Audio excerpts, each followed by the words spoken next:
Welcome to Beyond the Music, a podcast that delves into the rich tapestry of musical history through an intellectual lens. Building upon the foundations of my main podcast Beyond the Text, I embark on a journey guided by the methodologies of Quentin Skinner and the esteemed Cambridge School. Here I dissect composers not merely as creators of melodies, but as products of their time and context. Join me as we unravel the intricate layers of musical genius, exploring the social, political, and cultural landscapes that shape their compositions. Get ready to go beyond the surface of the score and uncover the deeper narratives behind the songs. Welcome to Beyond the Music. Hello there, esteemed music enthusiasts, and a warm welcome to every one of you tuning in to Beyond the Music. I am delighted to be your guide on this captivating journey through the life and works of the incomparable Henry Purcell. My name is Samuel Woodall, and it is my privilege to lead you through the intricacies and brilliance of Purcell's musical legacy. As an intellectual historian, I bring a unique perspective to our exploration here. Beyond merely revelling in the harmonious melodies and intricate compositions that define Purcell's musical oeuvre, we shall also delve into the depths of his politics and his philosophy. Purcell was not merely a composer of music, he was a man of his time, deeply intertwined with the political and philosophical currents that swept across 17th century England.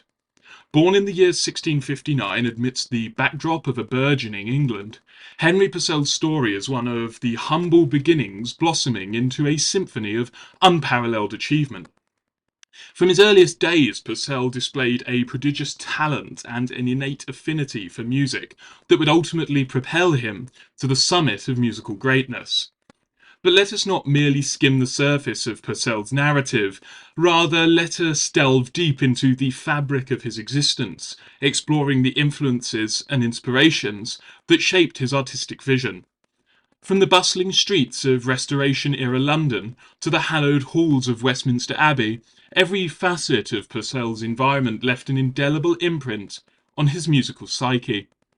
Throughout our exploration, we shall uncover the myriad layers of Purcell's compositional prowess, from the stirring anthems that echoed through the grand cathedrals, to the poignant operatic masterpieces that captured the hearts of audiences far and wide. Yet, beyond the mere notes on the page, it is the essence of Henry Purcell himself that captivates our imaginations. A man of profound depth and complexity, Purcell's music serves as a window into his soul, revealing a tapestry of emotions that resonate across the ages. So, dear listeners, we embark on this odyssey through the annals of musical history. Let us open our hearts and minds to the timeless beauty of Henry Purcell's melodies. Together, we shall honour his legacy and celebrate the enduring power of music to transcend time and space, all while unravelling the intricate web of politics and philosophy that shaped the world in which he lived. Purcell's career unfolded against the vibrant tapestry of Restoration England, a period characterised by both political tumult and artistic renaissance. As the pendulum of power swung back in favour of the monarchy, England found itself awash in a newfound sense of cultural vigour, and Purcell emerged as a central figure in this burgeoning artistic landscape. Beneath the patronage of royalty, Purcell's star ascended, establishing him as a preeminent master of both sacred and secular music.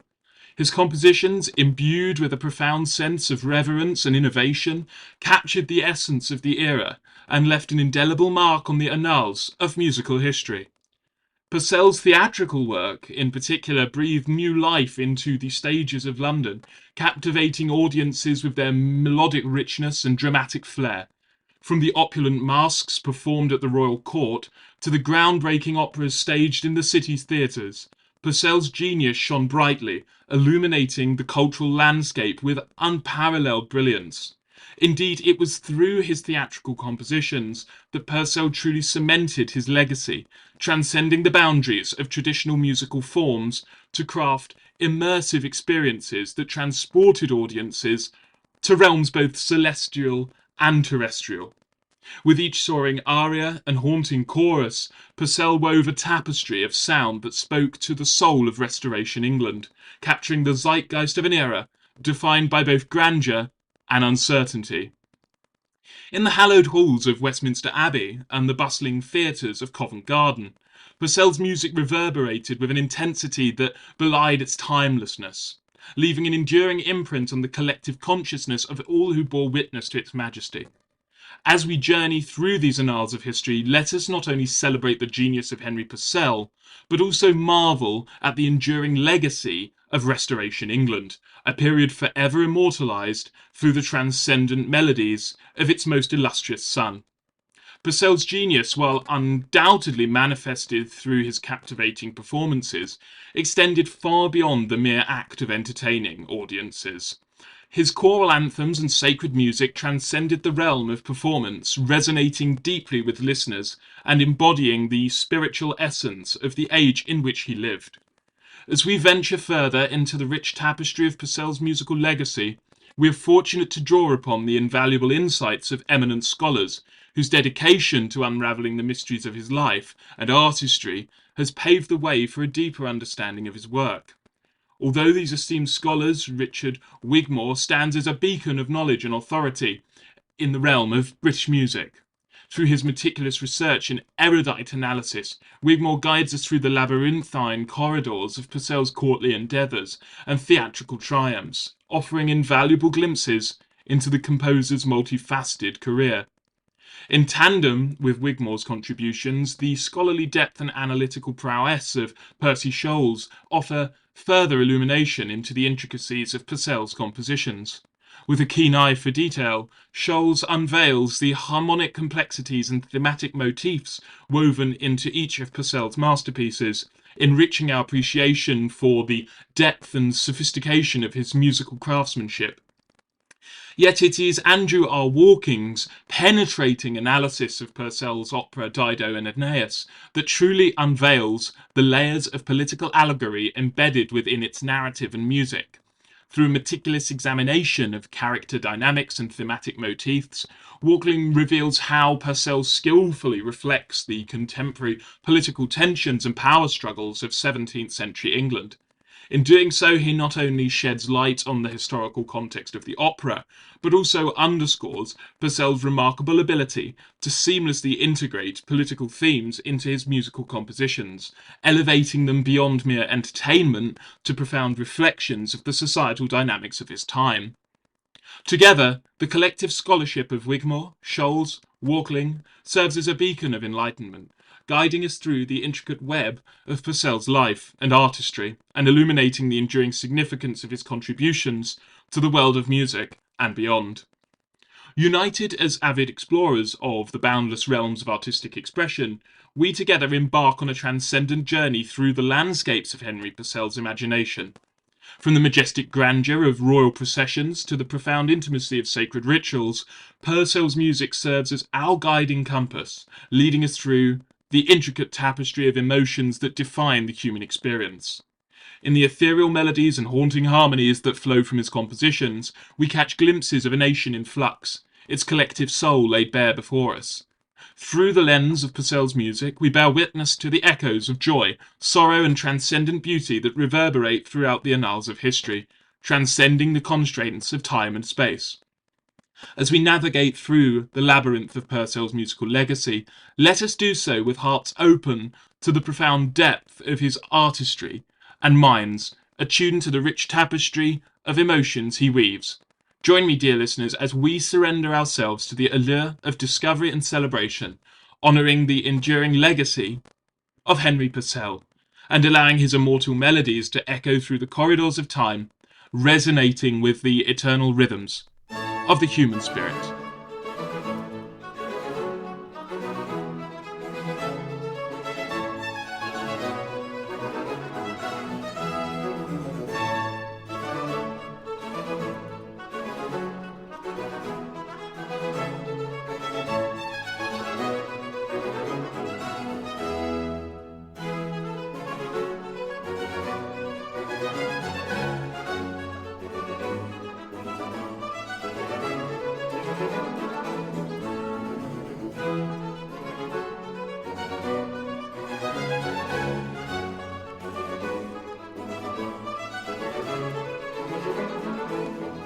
Welcome back to part 2. Within the rich tapestry of musical history, few luminaries gleam as brightly as Henry Purcell, whose life narrative parallels the enchanting harmonies he composed. His journey commenced amidst the swirling currents of 17th century England, a realm beset by political upheaval and artistic reawakening, where Purcell's advent in 1659 heralded a new chapter in the annals of music. Emerging against the backdrop of Restoration England, with its tumultuous political landscape and burgeoning cultural revival, Purcell's formative years unfolded within a milieu ripe with inspiration and change. Entrusted to the tutelage of his father, Purcell's apprenticeship as a chorister at Westminster Abbey became the crucible wherein his musical prowess was forged. Immersed in the venerable traditions of English church music, he cultivated his innate talent with unwavering dedication and fervent diligence, thus laying the cornerstone for a future destined to etch an enduring legacy upon the canvas of musical expression. At the tender age of 18, Purcell found himself stepping into the illustrious corridors of power, where he assumed the role of a chorister in the esteemed Chapel Royal, basking in the patronage of none other than King Charles II himself. It was amidst the resplendent grandeur of the royal court that Purcell's innate musical prowess began to unfurl, captivating the hearts and minds of monarchs and courtiers alike with his melodious compositions. Yet the path to musical eminence was not devoid of obstacles for Purcell. The unexpected demise of his initial royal benefactor in the fateful year of 1685 cast a sombre pall over his burgeoning career. Nevertheless, undeterred by the shadows of uncertainty, Purcell's artistic genius preserved, forging novel pathways of expression amid the tumultuous winds of political change.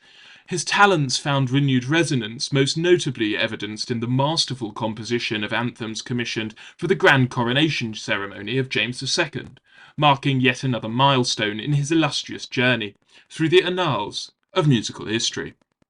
During this transformative epoch, Purcell's penchant for the theatrical arts surged to the forefront of his creative endeavours. Following a hiatus lasting 5 years, he recommenced his exploration of the theatrical realm, fashioning melodies that not only enraptured audiences but also garnered acclaim from discerning critics. From Davenant's spellbinding Circe to Dryden's majestic King Arthur, Purcell's musical compositions breathed vitality into the rich tapestry of Restoration-era drama, infusing each performance with an ethereal charm that lingered long after the curtains had fallen. Yet amid the whirlwind of theatrical production, Purcell's personal sphere was marred by poignant moments of sorrow and bereavement. The premature loss of his beloved children cast a solemn shroud over his domestic bliss, serving as poignant reminders of the precariousness of life in the tumultuous landscape of 17th century England. These sombre reflections imbued his compositions with a profound depth, echoing the melancholic nuances of his own life experiences and adding layers of emotional resonance to his already enchanting melodies. Despite grappling with personal grief, Purcell's artistic fervour remained absolute. Crafting anthems for regal ceremonies and sonatas for esteemed patrons, he continued to enrapture audiences with melodies that transcended the tumultuous trials of his era. A Purcell career soared to its pinnacle. Tragedy once again cast its sombre shadow, with the passing of Queen Mary II in 1694. Yet even in the wake of her demise, Purcell's compositions served as beacons of solace and consolation, resonating within the sacred confines of Westminster Abbey. Thus, as the eve of St. Cecilia's Day in 1695 approached, Henry Purcell drew his breath, leaving behind a legacy destined to endure across the ages. His premature departure at the tender age of 36 deprived the world of music of one of its most luminous talents, yet his melodies endure as a testament to the enduring potency of creativity and the unyielding resilience of the human spirit. In the words of John Dryden, penned in tribute to the Foyland maestro, "Mark how the lark and linnet sing, with rival notes they strain their warbling throats to welcome in the spring, but in the close of night, When Philomel begins her heavenly lay, they cease their mutual spite, drink in her music with delight, and listening and silent, and listening, and silent obey. So too do we heed the timeless melodies of Henry Purcell, silent in reverence, as his music continues to inspire and uplift the hearts of all who listen.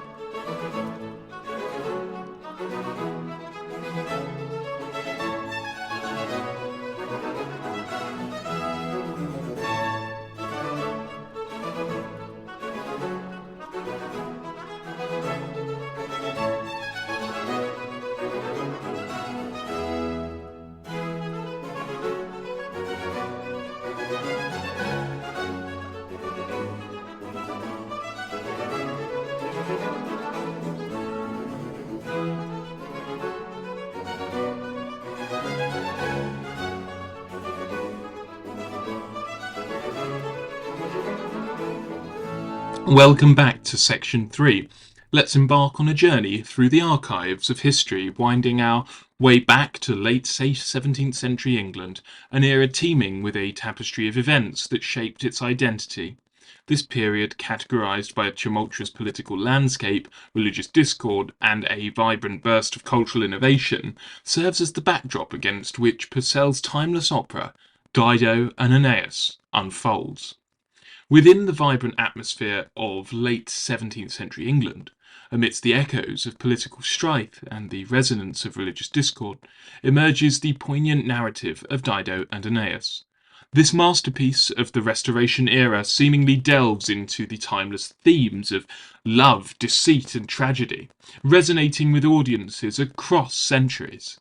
Yet, beneath the surface of its seemingly straightforward storyline lies a rich tapestry interwoven with intricate layers of political commentary and social critique. The Restoration era, a period marked by profound political upheaval and intrigue, was a crucible of change and uncertainty in England, against the backdrop of the exclusion crisis, which cast a shadow of doubt and unrest over the nation.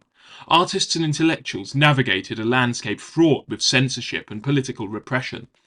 It was within this climate that allegory emerged as a political device, allowing writers and creators to imbue their works with hidden messages and subtle critiques of the prevailing political order. As the tendrils of political intrigue wound their way through the corridors of power, artists like Purcell seized upon the medium of opera to convey not only tales of love and loss, but also to subtly comment on the tumultuous times in which they lived. Through the character of Dido, perhaps, audiences glimpsed reflections of the political struggles and personal sacrifices of the era, resonating with the zeitgeist of Restoration England. In essence, Dido and Aeneas serves as more than just a musical masterpiece. It stands as a testament to the ingenuity of artists in weaving together the threads of history, politics, and human emotion into a timeless tapestry of artistic expression. In exploring the depths of its narrative, we not only journey through the passions of its characters, but also uncover layers of meaning that speak to the very heart of the Restoration era and its complexities. Purcell's opera, though on the surface a story of love and loss, operates with a depth that transcends mere romantic entanglements, resonating profoundly with the intricate political tapestry of its era. Dido and Aeneas by Purcell serves as a multi-layered reflection of the convoluted political landscape of the Restoration. Through the characters and events meticulously crafted within the opera, Purcell artfully engages with the contemporary political issues of his time, subtly weaving veiled commentary on the power struggles and societal tensions during the period. Hence, beyond its role as a captivating work of art, Dido and Aeneas functions as a mirror reflecting the multifaceted nature of its historical context. In their collaborative magnum opus, Dido and Aeneas, Henry Purcell, the composer, and Nahum Tate, the librettist, exhibit a profound mastery in superseding the boundaries of mere mythological storytelling. Instead, they adeptly utilize the narrative framework of the tale to offer a poignant commentary on the ever-in-flux political climate of their world around them. At the heart of this narrative exploration lies the figure of James II, the reigning monarch, tasked with navigating the treacherous waters of the Restoration era's complex challenges. Through the opera's intricate portrayal of characters and events, Purcell and Tate delve into the nuances of political intrigue, subtly shedding light on the power dynamics and societal upheavals of the time. Within the intricate narrative of the opera, James II discovers a reflection of his trials and aspirations mirrored through the character of Aeneas. Much like James's relentless pursuit to establish royal authority and promote Catholicism in a predominantly Protestant domain, Aeneas grapples with the complexities of leadership and conflicting allegiances throughout his mythical Odyssey. The striking parallels drawn between James's political manoeuvres and Aeneas's moral quandaries serve to illuminate the broader thematic exploration of power dynamics and religious discord within the fabric of Restoration-era England. By interweaving classical mythology with contemporary political commentary, Purcell and Tate skillfully intertwine layers of meaning within Dido and Aeneas, offering audiences a nuanced reflection on the societal challenges of their time. Transcending the transitional boundaries of mythological storytelling, the opera emerges as a compelling narrative that speaks directly to the urgent concerns of its era. Through its rich artistic expression of characters and events, Dido and Aeneas invites audiences to contemplate the intricate interplay of power, faith, and governance amidst the backdrop of 17th century England. And this encourages a deeper examination of the intricacies inherent in the human experience. In delving into these complex layers of the opera's narrative, the host illuminates a compelling allegory that resonates profoundly with the socio-political fabric of the 17th century in England. At the forefront of this allegory stands Dido, the opera's central protagonist, whose character serves as a symbolic representation of the nation itself. With her bold and outspoken demeanour, Dido mirrors the resilient and indomitable spirit that characterised England during this era of historical tumult and transformation. As Dido becomes ensnared in a fervent romance with Aeneas, portrayed as none other than James II, the host discerns poignant echoes of the prevailing divine right monarchy ideology that permeated the era. Through this interpretive lens, the opera's narrative takes on a deeper resonance, revealing the intricate interplay between personal desires and political imperatives.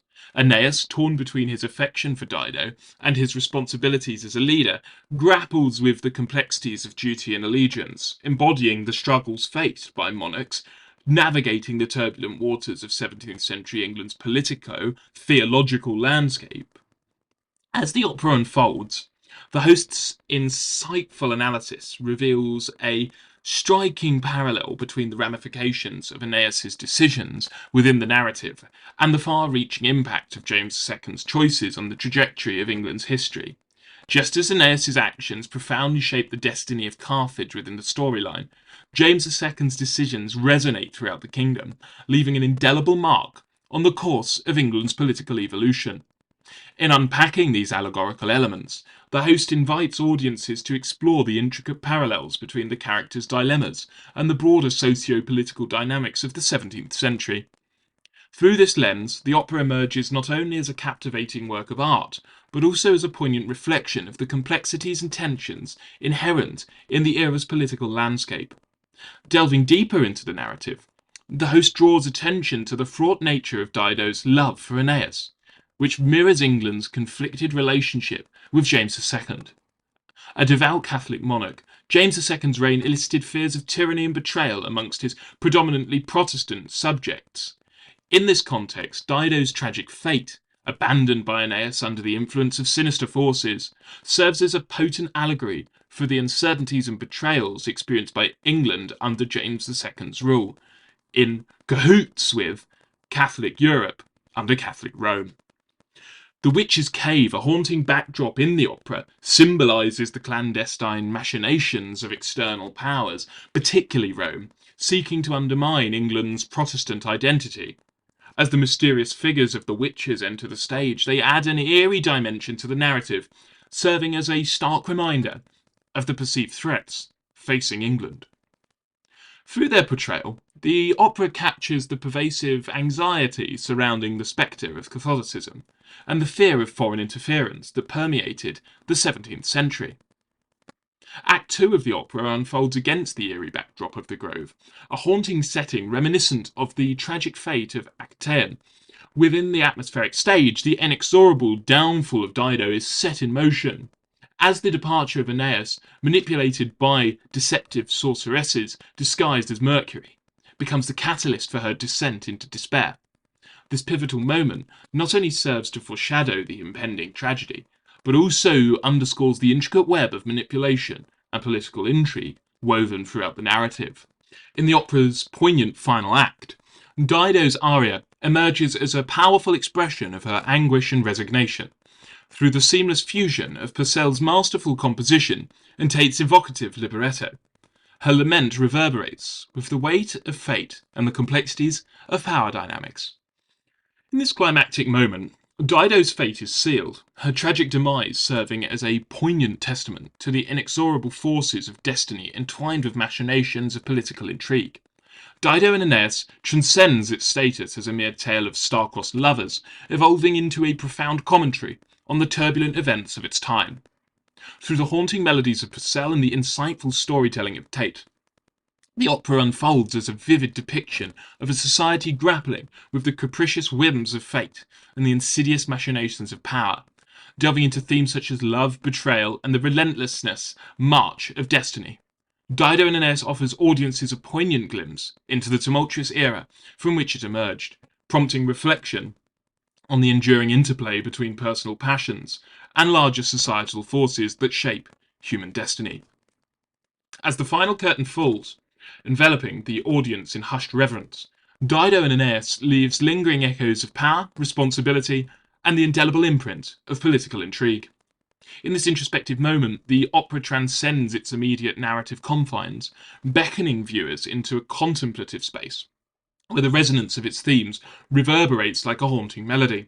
Here, amidst the silence, audiences are invited to explore the deeper layers of meaning that lie beneath the surface, pondering the timeless questions of love, ambition, and the enigmatic forces that govern the human experience.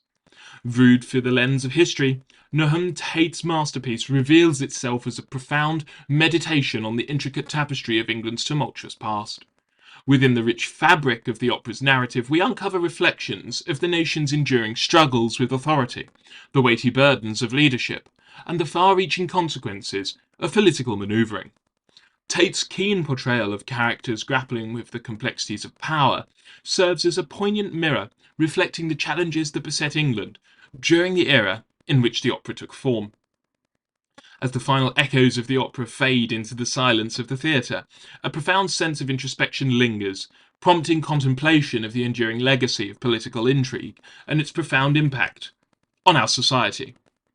Dido and Aeneas emerges as a testament to the enduring power of art in shedding light on the human condition, offering audiences a poignant reminder of the multifaceted nature of power and its implications. Through its exploration of timeless themes, the opera transcends the confines of its historical context, resonating with audiences across generations and inviting reflection on the perennial struggles and triumphs of the human spirit.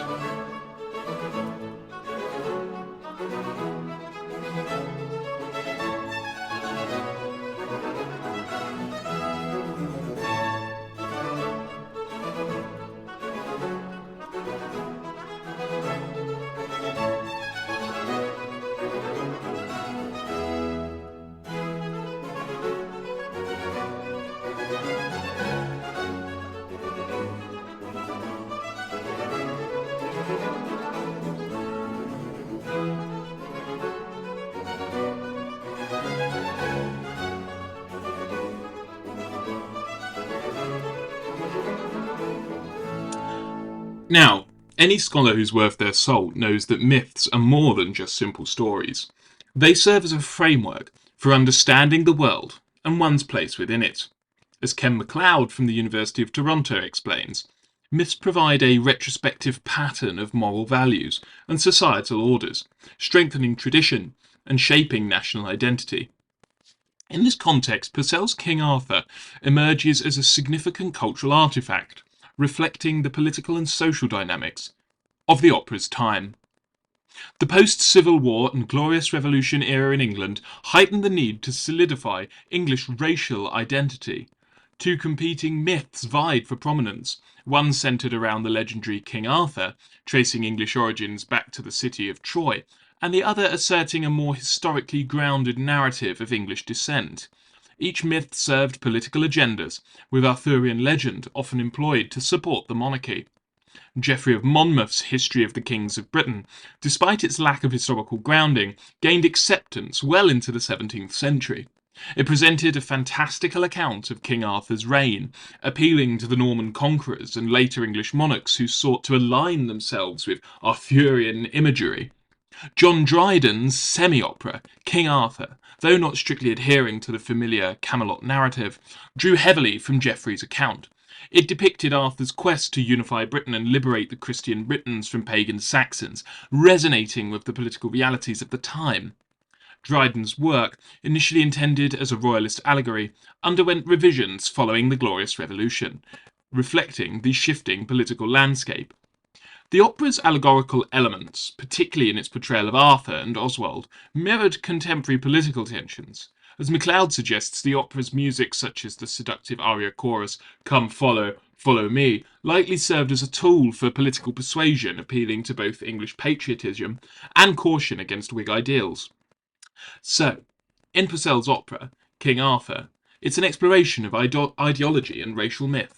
In this segment, we continue to dissect the opera's musical and thematic elements, shedding light on its political undertones and the cultural landscape of 17th century England. As we delve deeper into the opera, we encounter musical motifs that underscore the dangers of abrupt shifts in national direction, particularly represented by the emergence of Saxon Williamite Protestantism. Take, for example, the dominant A major key and its relative major key of F, which serves as a musical backdrop, highlighting the perilous political transitions faced by the Britons. In the following air, titled "Let Not a Moon-Born Elf Mislead Ye," Grimbold, the antagonist, responds with a beguiling melody in A major. The irregular rhythm and disjunct melody mirror Grimbold's deceitful nature as he urges the Britons to follow illusions rather than reason. The unexpected modulation to E major mimics the act of betrayal, symbolizing the danger of succumbing to false promises and misguided beliefs.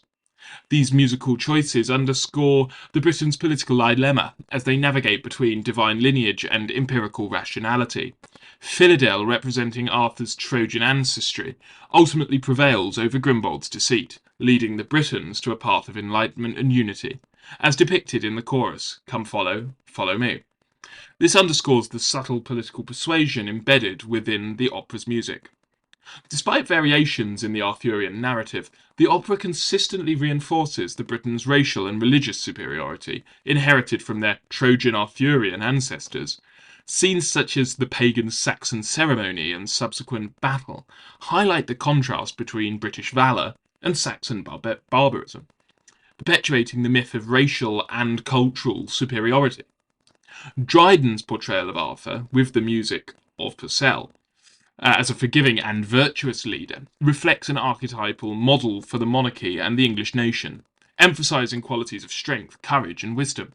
However, John Dryden's own political sympathies and religious conversion add layers of complexity to the opera's allegorical themes, once again reflecting the turbulent political landscape of the time. As the opera unfolds, we witness the resurgence of interest in Saxon heritage, fueled by Whig antiquarians seeking to limit royal authority. The figure of King Alfred emerges as a counterbalance to the Arthurian myth, championing Saxon ancestry and reinforcing the notion of English liberties rooted in Germanic tradition. Now, John Fox's influential book on English history played a crucial role in renewing interest in King Alfred, heralding him as the greatest of all Saxon kings. Fox's portrayal emphasised Alfred's qualities of compassion, public service and dedication to the welfare of his people, contrasting sharply with previous heroic depictions of Arthur. Contrary to the idealised heroic portrayals, Alfred was initially viewed as a king elected by the people, in contrast to the divine right of kings often associated with Arthurian legend. This shift in the perspective laid the groundwork for Thomas Arne's Masque of Alfred, commissioned as a celebration of Saxon heritage and a tradition to the myth of Teutonic ancestry. Arne's Masque, commissioned by Frederick, Prince of Wales, subtly reinforced the ideals of a patriot king, inspired by Frederick's own aspirations for a more democratic monarchy. Bolingbroke, a key figure in this movement, advocated an elected kingship grounded in Saxon principles of democracy and popular support. The Masque portrays Alfred as a modest and compassionate leader, in stark contrast to the haughty and tyrannical Danes. The shepherd Corin eloquently expresses the virtues of honesty and humility, echoing the sentiments of the patriot movement and emphasizing the importance of moral integrity over material wealth. Alfred's lamentation over the devastation wrought by the Danes further underscores their ruthless nature and his paternal concern for his people. His commitment to justice and peace stands in stark contrast to the lawless ambition of the invaders, drawing parallels to contemporary critiques of the government's actions. So as we conclude our journey through Purcell's King Arthur and Arne's Alfred, it becomes clear that these works are not merely musical compositions, but intricate reflections of the political and cultural landscapes of their time. Both operas weave together competing myths of Trojan and Saxon racial identity, grounding them in synchronous political allegories and agendas. In King Arthur, the fanciful Trojan racial myth is used to celebrate monarchy and divine right, portraying Arthur as a larger-than-life figure divinely chosen to lead his people. On the flip side, Alfred embodies populist political ideals, presenting Alfred as a more human and relatable leader, dedicated to the well-being of his people. The absence of ethnically distinct characters in King Arthur and the presence of Saxon characters in Alfred highlight the ideological differences between the two works. While both operas share superficial similarities, such as the portrayal of Christian rulers battling foreign invaders with the help of prophets, they diverge significantly in format and ideological content. King Arthur celebrates monarchy and divine right, while Alfred champions democratic principles and the empowerment of the common people. It is essential to recognise the link between these competing racial myths and their use to ground opposing political principles. King Arthur perpetuates the myth of Trojan origin to uphold monarchy and divine right, while Alfred reinforces the democratic ideals of the Saxons and their right to self-governance. So in conclusion, King Arthur and Arne's Alfred represent among the most successful and explicit representations of racial ideology in English theatre music of the late 17th and early 18th centuries. They serve as powerful reminders of the intertwining of cultural heritage, political ideology, and musical expression, shaping the narratives of nationhood and identity in England for generations to come. As we conclude this episode, we've journeyed through the life and works of Henry Purcell, delving into his rich musical legacy, highlighted by masterpieces like Dido and Aeneas and King Arthur, compared against Thomas Arne's Alfred. Through our exploration, we've gained insight into Purcell's innovative compositions and his profound impact on Baroque music. Join us next time as we continue our exploration of Purcell's canon, uncovering more of his captivating creations and the enduring influence of his musical genius.